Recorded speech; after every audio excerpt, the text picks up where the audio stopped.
Well, we got some things to discuss. Certainly do. Talking Yankees here in 609. Let's go. Welcome to the podcast. I'm your host, RJ Carbone. You are listening to BD4, where there's no better way to get your Yankees and Knicks analysis. We also do MMA. Yanks every series, Knicks every game, MMA on occasion. Let's get to it. Anthony for three. That one goes down, and the game is tied. I'd like to take this chance to apologize to absolutely nobody. The Yankees are champions of baseball. Shaking and baking right here on the neophyte. U.S. trying to close the show. She was doing a great job of feeding that. It's over.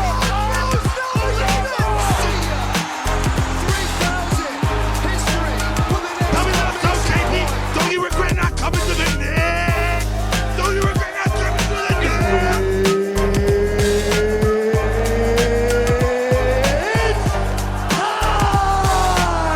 Game over. World Series over. Yankees win. The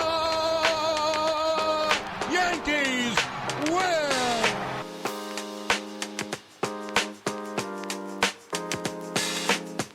All right. We have got some things to discuss. As we said, Marcus Stroman is a New York Yankee. Welcome to episode 609 of the podcast. I'm your host, RJ Carbone, and you are listening to BD4, where there's no better way to get your Yankees and Knicks analysis. Yanks every series, Knicks every game, MMA on occasion. Welcome to the show. All that stuff. Let's not waste further time.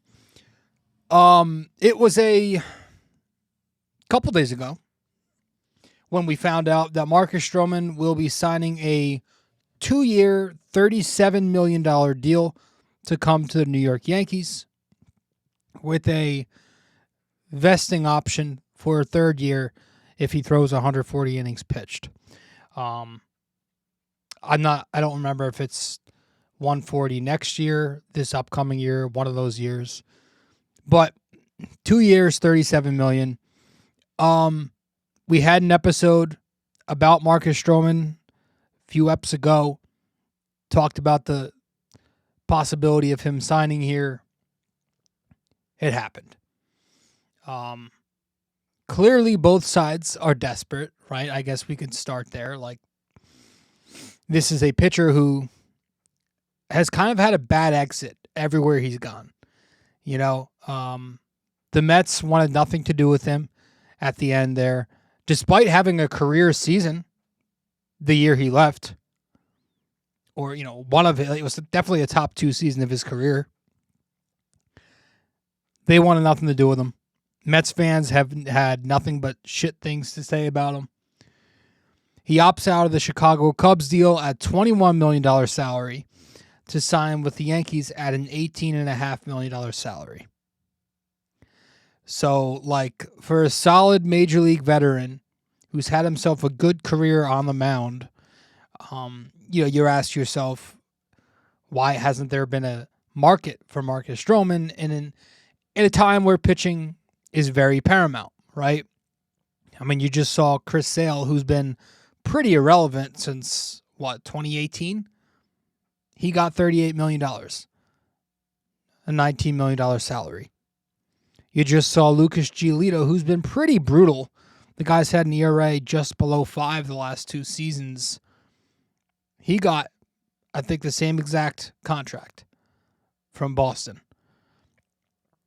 Frankie Montas, who threw, 1 inning last season? He just got $16 million. And that's because the two sides are very desperate. With Stroman, I don't think anybody wants anything to do with him and his baggage, his drama, his bullshit. With the Yankees, well, why do they sign him? They continue to strike out on their guy. Right? $300 million wasn't enough for Yamamoto. $150 million wasn't enough for Blake Snell. He wanted the extra year. Montgomery hates Cashman. Jordan Hicks, who was a guy they were targeting, just signed with San Francisco to start. They gutted their depth for Juan Soto, so they're kind of afraid to trade anything more. So if they were to, the market for Cease, it seems like Baltimore's got the best package. They have the best farm system in the MLB. Shane Bieber, well, Cleveland might try competing because, the AL Central every year is very mediocre, to say the least. Same thing with Milwaukee. They might try competing in the first half with Burns and keeping him. And, why would they do it now? Because and nowadays, like, you have everybody makes the playoffs, so you have a chance. So, yeah, I mean, Stroman is so desperate. He's over there cleansing his social media accounts and deleting everything and cleaning up his image as best he can. And the Yankees are so desperate, 1 second, that they decided to add payroll on a guy who has decimated them on social media for years on top of years on top of years. Decimated them. Burned them. Shit on them on social media. They got that guy. From just a baseball perspective, Marcus Stroman's a good pitcher. He's consistently solid year to year, right? 6 out of his 8 full major league seasons, he's pitched to a sub-4. The 2 outlier years were, it's been a bit, 2016 and 2018. He is consistently solid on a start-to-start basis. He's a quality start machine. He's a 2-time All-Star. 2019, he was an All-Star. And then last season, he was an All-Star. So that's good. He placed 8th in the Cy Young voting in 2017. That was also the same year where he won a Gold Glove. He's an excellent fielder. He's also this works perfectly, a ground ball machine. He gets a ton of ground balls with that 2-seam sinker, whatever you want to call it, that splitter. He's consistently over 50% ground ball rate year to year. That obviously is going to play well at Yankee Stadium. He's a good postseason pitcher with experience there. He's made 5 starts in the postseason. He's gone into the 6th inning in every one of them, as well as allowing 4 runs or less in every one of them. So he's consistently been decent in his playoff career. He's also, I think it's important to remember that a guy like Marcus Stroman, with all the concerns, he has pitched in New York City before. He was with the Mets for 3 years, from 2019 to 2021. I wouldn't call it 3 years because they got him midway through 2019. He sat out the COVID year, and then he pitched in 2021 for them. But he was with them for a little bit, 44 starts. And he's a dude who pitches with an edge, right? He's got a little bit of an edge to him, and I like that. I love it. I like the swag that he's got. I think he's a cool dude as a pitcher. A guy you hate when he's not on your team, but when he's going, it's fun to watch. The whole let the kids play thing. He's got the shuffle that he does when he strikes somebody out. That clip went viral when he signed, when he struck out Soto, and they were both, Soto comments recently on Instagram saying we could shuffle together. That was cool. And I think the way his style, I think it's going to ruffle some feathers. I think it's going to be fun. I'm all for ruffling feathers with Boston, Houston, Toronto. You know what I mean? Spark some shit.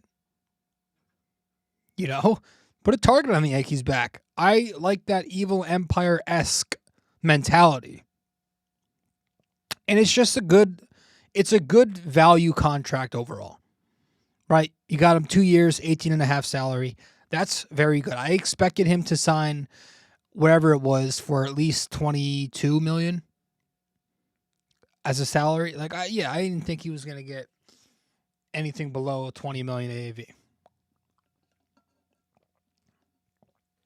So they got a solid pitcher on a solid contract. Now, the other side of it, he's got some durability concerns. His age. He's had some injuries. He had the rib injury last season. He had I think he missed a month with shoulder inflammation in 2022. He hasn't pitched 140 innings or more in each of his last 2 seasons. He's going to be 33 years old come May. So, you look at his baseball savant numbers, it's pretty blue. Blue's not good. Maybe losing a little velo. He also had a very bad second half of the season last year. Historically, he's been pretty good in the second half, especially September. It's the best month of his career, ERA-wise. But last season, he was not good in the second half. And, given his age and the second half was the last time we saw Stroman, it's a bit of a concern. It's a bit of a concern, right? Is that going to be him going forward? Is he going to be closer to that guy that he was in the first half where he was an all-star? Though the Yankee Stadium numbers, people have been throwing those out there. They've been pretty bad. I don't know off the top of my head. I just know the ERA there is over 6.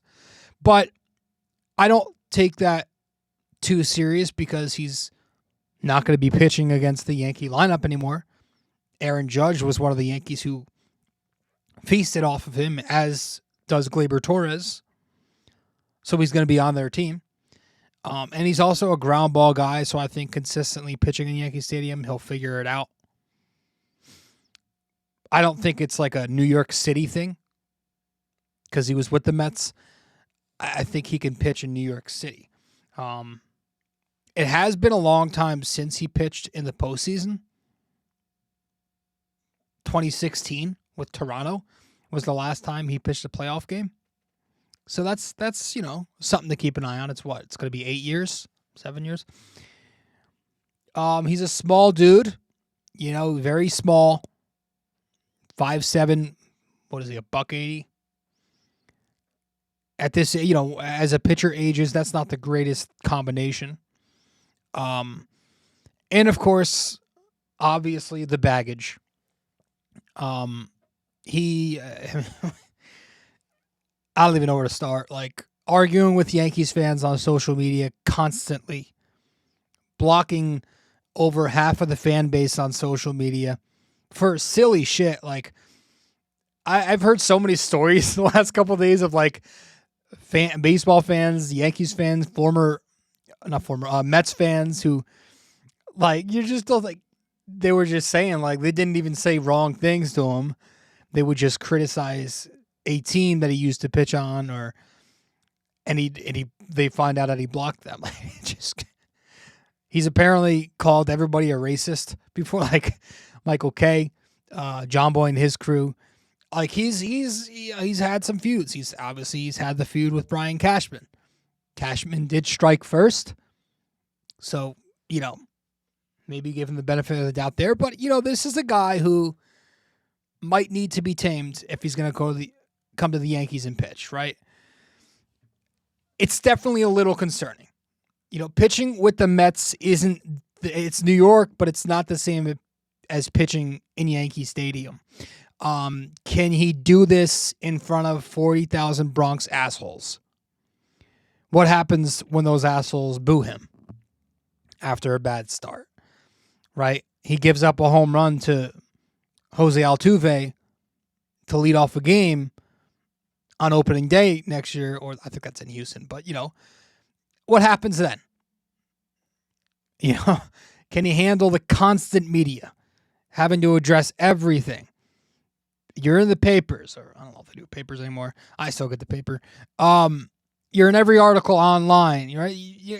Can he handle the Bronx cheers, man?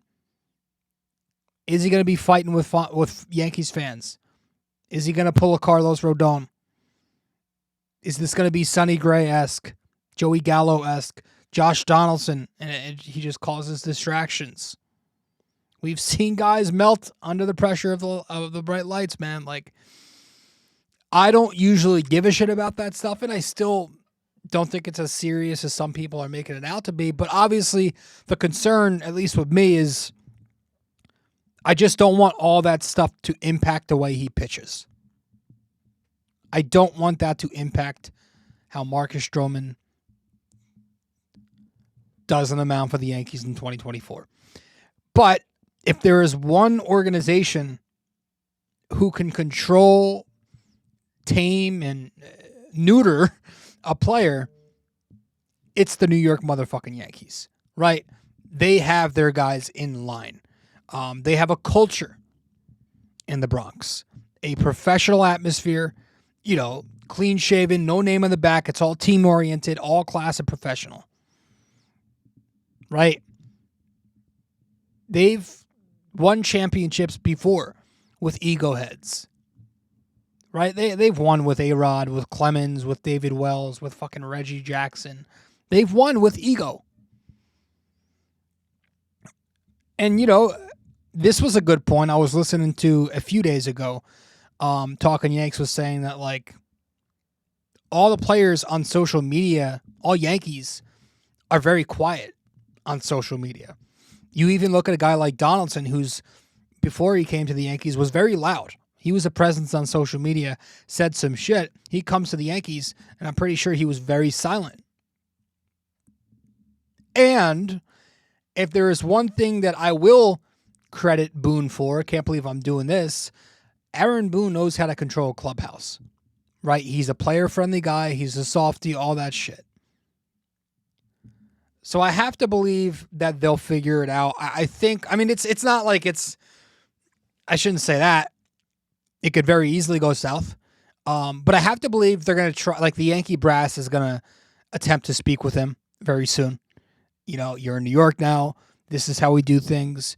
Why do you think you only got this much money for as solid as a pitcher as you've been in your career? Like, maybe Judge speaks to him as the captain. Get some of the veterans coming in here talking to him. They can relate on a player-to-player level.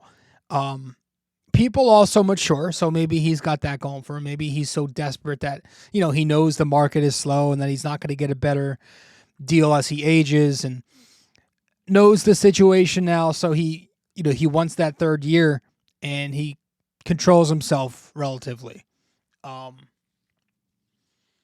I personally, again, I do love assholes. I'm all for that type of player. I don't know if anybody listening to this show is a UFC fan. I love loudmouth personalities.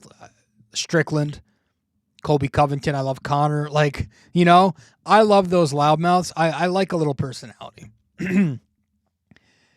I kind of hate how corporate and PC the Yankees are at times, and I've gotten. Give me a little personality and ego. Give me a bad guy. I've had enough of Jeter, Gardy, and the Judge-like personalities. Humble, boring, kind of dry. Team kind of needs a shakeup. They've been needing a shakeup for a little bit, and the clubhouse is going to be different. The vibes are going to be different in this clubhouse because you don't just got Stroman, you got Verdugo. That's a whole other thing. People were uncomfortable with that initially. It's going to be a different vibe. And I can see, again, if he pitches well, I can see Marcus Stroman's personality being very electric in the Bronx. And while I can see this going wrong, I can also see him having a big year. There's going to be no in between. I can envision the energy in Yankee Stadium when Stroman strikes out Devers in a big game. It will be electric. He'll be pumping his fist. He'll be doing the shuffle. He'll be screaming at the top of his lungs as Yankees fans will be going nuts for him. If he pitches well, we're good. That's all I care about. Win me chips, right? My whole mantra has been this offseason, spend money, win chips. Spend money, win chips, right? Be the evil empire. Now, that's also the thing. Ego-wise, this is an evil empire character for sure. But, we may have jumped the gun after the Soto thing, calling the evil empire back. Because, and this is kind of where this podcast is going to take a darker turn. I have a bad feeling this was their move. I'm pretty sure this was their move. They cannot be done but I have a feeling they're done. And that's a problem. They just signed a number 4 starter. And as of now, based off of last season, he's the second best starting pitcher in this staff. So to go from the whole Yamamoto 2024 thing to this, Stroman Soto, like, I don't know, man. Like, before the Yankees got rid of King and Brito and Vasquez, plus they desperately needed a number 2 frontline starter. That was before that. Then they lost King, Brito, Vasquez, plus, meaning they needed even more then. And the way they respond to that is they grab just one starting pitcher who's not even that, but a number 4. So it's concerning. You just traded for Juan Soto. Like, you're borrowing Juan Soto for one season. That's it. That's all you have him for. Take advantage of that. And I just have a bad feeling they're not going to. Luke Weaver was signed to a major league deal at $2 million yesterday, or 2 days ago. I can see them using him in that Domingo role where he's the 6th starter, kind of the swing man. Then that same day, they were denied by Blake Snell. And then that night, they get Stroman. After both of those things happened earlier in the day. John Boy actually made a good point on his podcast, kind of a little conspiracy saying like the Yankees leaked that Snell offer to make it seem like, hey, we tried. Now we're going to pivot to a lesser pitcher. Like, that's the most Yankees thing ever. I buy that. I don't think he's wrong there. But I just have a bad feeling this is like they're currently sitting at I think a $305 million payroll, which is the most they've ever had. So I don't see them spending more, nor do I see them moving any prospects, at least at the moment. My gosh. And that's a problem. Like, I don't care how much you got to spend. I don't care. Like, the money has nothing to do with talent on the field. I don't like when people, relate payroll to not winning and winning. Just get good fit, get good players, get talent. If you have the resources, which the Yankees do, they have the money, then do it. Don't worry about a tax. But we know how they operate now, And because of that, now we're looking at, like, what the hell are we looking at rotation-wise? Behind Garrett Cole, what do you got? You got Clark Schmidt. Clark Schmidt and Domingo Germán were the best starting pitchers behind Garrett Cole last year. One of them's not even in baseball anymore. The other one had a 4.7 ERA. Now, Schmidt, I think if the Yankees are smart, they try to move him in a deal for another pitcher. Or they make a move to put him back in the bullpen where his stuff plays up, and they sign him. They sign a pitcher. But I can't. He can't be the second best starting pitcher for them again next year. Maybe he improves slightly, right? He'll be more like he was from May to September. Take out the April where he struggled, but he's still not a frontline guy. He's not a guy you could rely on. Then you go to Carlos Rodon. The Yankees are banking on Carlos Rodon so much.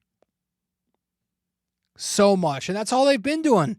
Hope, hope, hope. It seems to be this organization's plan the last number of years. And it's very exhausting.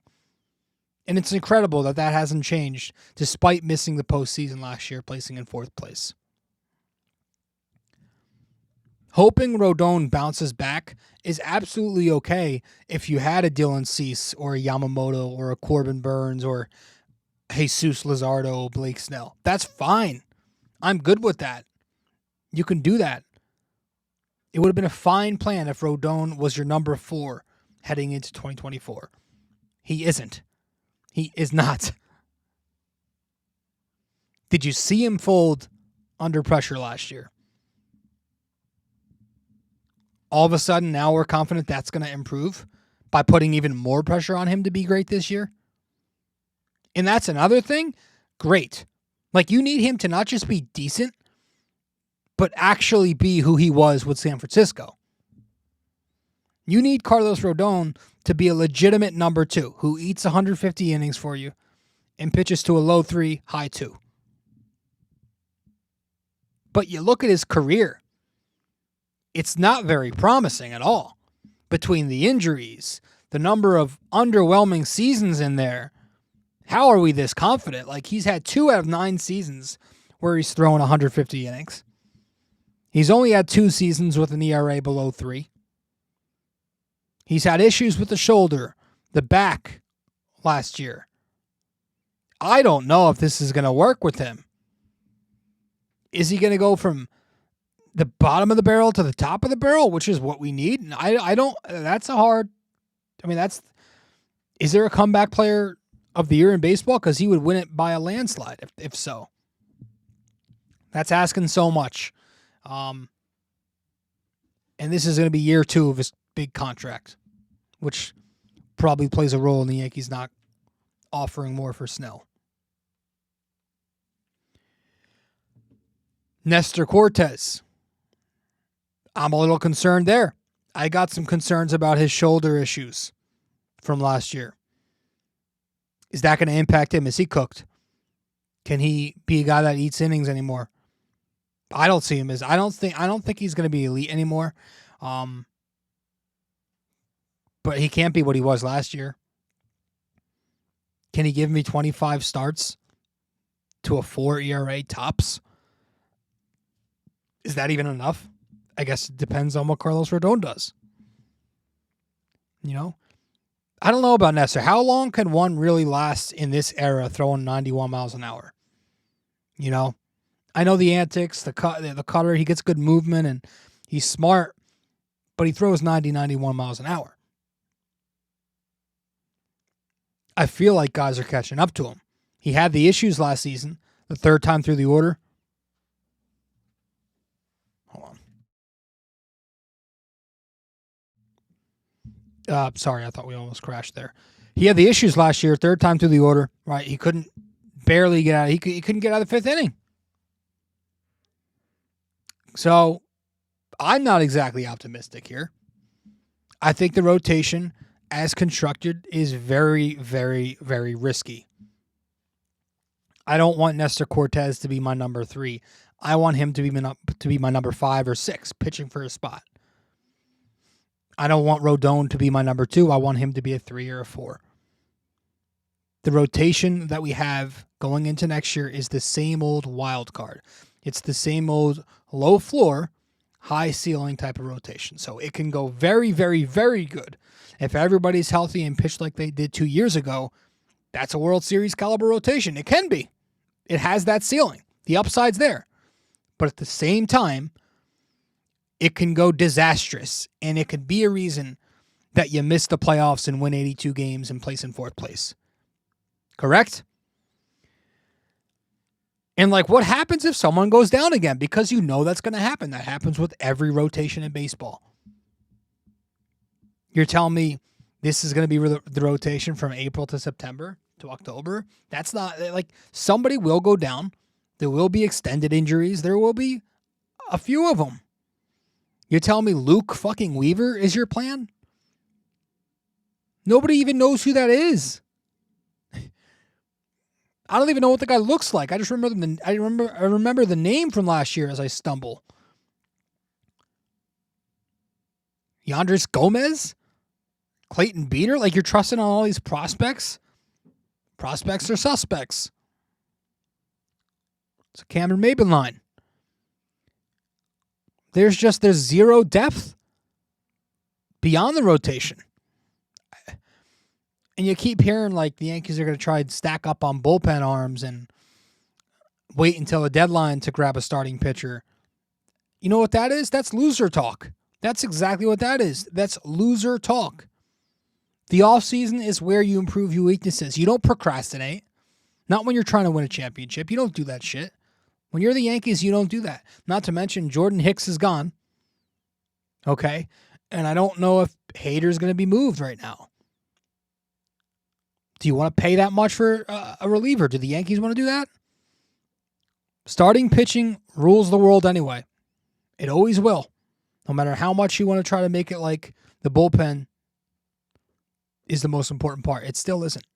You need starting pitching. You're always going to need frontline starting pitching. You can't just rely on a bullpen. As of now, I'm not very confident in next season. This Yankees team is slightly better than last year. I think they're a third place team. Let's say like 88-ish wins. I still have questions about the lineup. Stanton, Rizzo, LeMahieu, they're still gigantic question marks. Is Volpe going to take the next step? Is Wells going to hit like he did in the last month of the season last year? Will Dominguez be ready and effective when he comes back? But overall, I feel like the lineup will be top 7 again. But I don't, it could easily not be.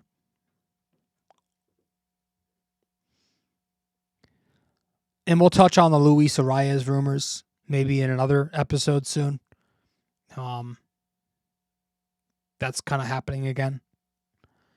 The bullpen, I think, will be the best part of the team next season. They always find a way to just do their thing. But the rotation is God, it's scary.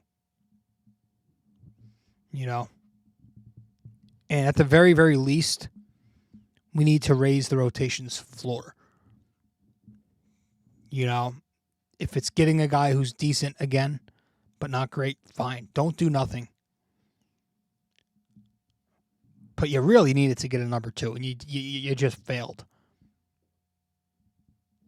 You did. If it means overpaying, so the fuck what? Go be the fucking Yankees. Be spoiled. That's what you are. That's what you do. Everybody, even Yankees fans are like, what do you call it? Making excuses for the team. Like, everybody loves to use the phrase win at all costs until it comes down to it. Then you people prospect hug and you wallet watch like fucking hypocrites. Like, I don't think some people understand how loaded the Yankees are with money. Let them fucking spend. There's never going to be a day where the Yankees go broke. I can promise you that. So I'm concerned, and I think I'm going to wrap it up here. I'm very concerned. The Stroman deal by itself, solid deal. But the fact that this seems like the only deal they're going to make in the rotation, no. I'm not for that. Not for it. Oops. So, I think that's all we've got. We're going to head to our break, get back, wrap it up with our trivia, and that'll be that here on episode 609 of BD4. Stay with us. We'll be right back here on the show. We appreciate you sticking around and listening so far. When you have a chance, be sure to open YouTube to subscribe, like, and comment. And if you're already watching on YouTube, be sure to head over to Apple Podcasts and give us a 5-star review. We appreciate your feedback and are always looking to improve. Now, with that all said, let's get you back to the show.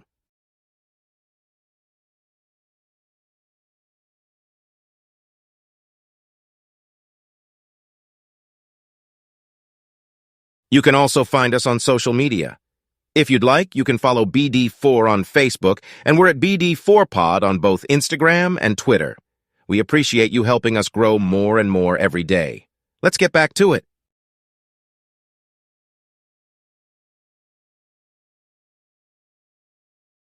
If you have time in the day, or maybe just prefer old-fashioned reading over listening, then you can always follow along and subscribe to BD4 Blog by going to BD4blog.com. We're not on there as often, but when we do post, it's just as entertaining, opinionated, and passionate as we are on this podcast. Thank you so much. And let's keep on with the show.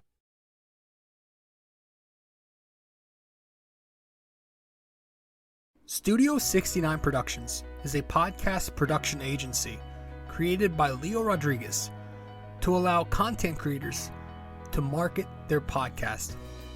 It's an online platform that will market your podcast or any other project that you're working on. Get in touch with Leo Rodriguez from Studio 69 Productions. You can find Studio 69 Productions on Instagram at Studio69NJ. Studio 69 Productions, where dreams are heard and born.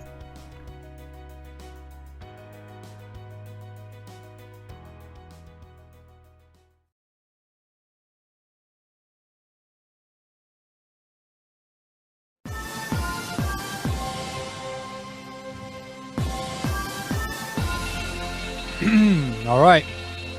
Welcome back to the show.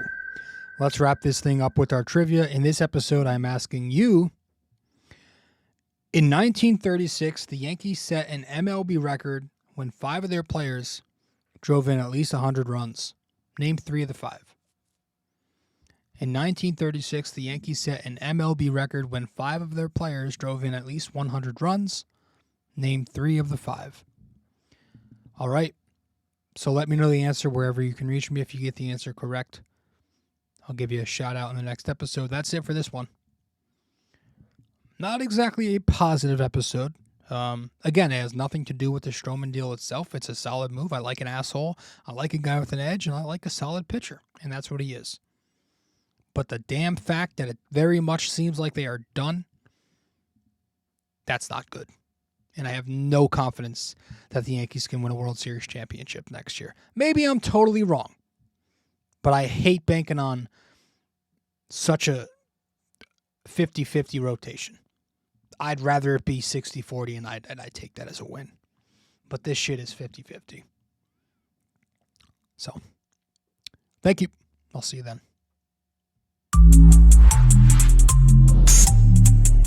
This episode was brought to you by Anchor. Hey there! If you stayed the entire way through, we thank you immensely for it. We hope you enjoyed this podcast and that you come back for the next episode real soon. Don't forget to like, subscribe, comment, download these episodes, and share them with your friends as well. BD4 is a 5-star podcast simply because of you, and we'd like to keep it that way. Have a wonderful day. Go Yankees, and go Knicks!